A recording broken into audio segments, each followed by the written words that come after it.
ఈరోజు నా మిత్రుడు వందే భారత్ నిర్మాత దర్శకుడు మల్లం రమేష్ గారి ఆధ్వర్యంలో 1000 మంది క్యాండిల్ ర్యాలీగా త్యాగరాయగణ సభకు వచ్చాము.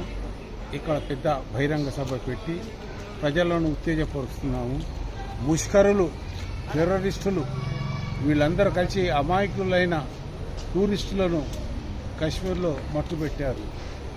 ఆ నీచులకు బుద్ధి చెప్పాలని, ఆ నీచులను పెంచి పోషించిన పాకిస్తాన్కు బుద్ధి చెప్పాలని శాంతి సామరస్యంగా మనమంతా ముందుకు వచ్చాము. వాళ్ళకు అర్థం కావడం లేదు. మనం వాళ్ళను శాంతి సామరస్యంతో మనము ఏం అనకూడదు, పిచ్చుక మీద బ్రహ్మాస్త్రం ఎందుకన్న ఉద్దేశంతో మనం ఏమనకుండా వాళ్ళని వదిలేసి మంచిగా పోతుంటే ఆ దొంగన కొడుకులు వాళ్ళ వాపును చూసి బలుపు అనుకుంటున్నారు. అది ఒక్క మిసైల్ అక్కడికి పోతే ఒక మిసైల్ వాళ్ళ దేశం మీద పడితే వాళ్ళు సర్వనాశనం అయిపోతారు. అది గ్రహిస్తలేరు. మనం మంచితనంతో శాంతి సామరస్యంగా మనం ఉంటే మనం రెచ్చగొట్టే పనులు చేస్తున్నారు. 140 కోట్ల మంది భారతీయులు ఒక్కసారి వెనక్కి తిరిగి అని చేస్తే ఆ ఉమ్మిలో కొట్టుకుపోతుంది కశ్మీర్. అంత కశ్మీర్ వాళ్ళకు బుద్ధే లేదు, మంచి చెడు విచక్షణ జ్ఞానం లేదు. అలా వాళ్ళను చూసి ఇక్కడ ఉన్నవాళ్ళు కొంతమంది మూర్ఖులు రెచ్చిపోయి ఏదేదో మాట్లాడుతున్నారు. అవన్నీ చాలా తప్పు. ఎప్పటికైనా భారతదేశమే. ఈరోజు భారతదేశము గొప్ప దేశము. మన అమెరికా, చైనా, రష్యాలకు ధీటుగా సాగిపోతున్నాం మనం. కొన్ని రోజుల్లో ప్రపంచ దేశాల్లో భారతదేశం నంబర్ 1 స్థానానికి వస్తుంది. ఆ రోజు మన శత్రువులు తల కింద దించుకోక తప్పదు. ఆ రోజుకు వాళ్ళంతా ఉంటారో లేదో అది కూడా తెలియదు.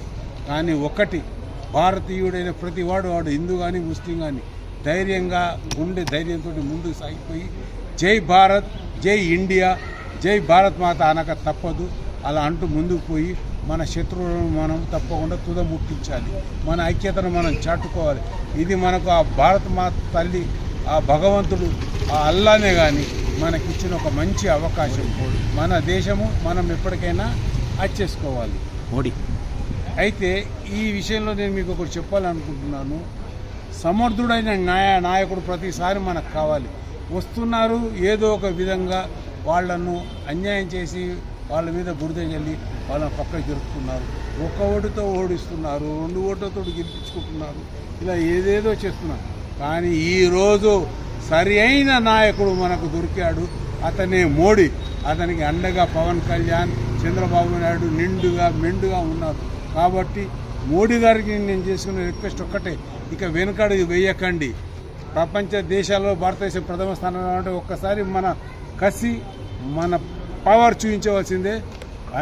పాకిస్తాన్ మీద యుద్ధం ప్రకటించండి. ఏదైనా కానీ చూసుకుందాం, అది మంచిగా జరుగుతుంది మనకు. మన భావి భారత పౌరులు తీర్చిదిద్ది మన దేశంలో వీరులను తీర్చిదిద్దే రోజు రావాలని మనస్ఫూర్తిగా కోరుకుంటూ, మీకు అండగా మేము ఉన్నాము. మీరు పాకిస్తాన్ భరతం పట్టండి, వాళ్ళకు బుద్ధి చెప్పండి. ఆల్రెడీ సగం మంది రిజైన్ ఇచ్చేసారు, సగం మంది పారిపోయారు. ఎవరెక్కడున్నారో తెలియడం నుంచి చిల్లాచిద్ర అయిపోయారు. ఈ టైమే పాకిస్తాన్ మనము కబ్జా చేసి వాళ్ళ దేశం వాళ్ళకే 4 రాష్ట్రాలుగా చేసి 4 ప్రైమ్ మినిస్టర్లను చేసి చిన్న దేశాలుగా చేస్తే వాళ్ళ కూరలు పీకినట్టుగా ఉంటుంది. రేపు పొద్దున ఎవరి మీద యుద్ధం చేయడము, ఇలా చిల్లర పనులు చేయడం ఉండదు. ఇక్కడ ఉన్న వాళ్ళు కూడా మూర్ఖులు, తల వంచుకొని ఉంటారు. అందరం కలిసి ముందుకు పోవాలంటే ఒక్కొక్కసారి నష్టం అక్కడ ఇక్కడ తప్పదు, భయం లేదు.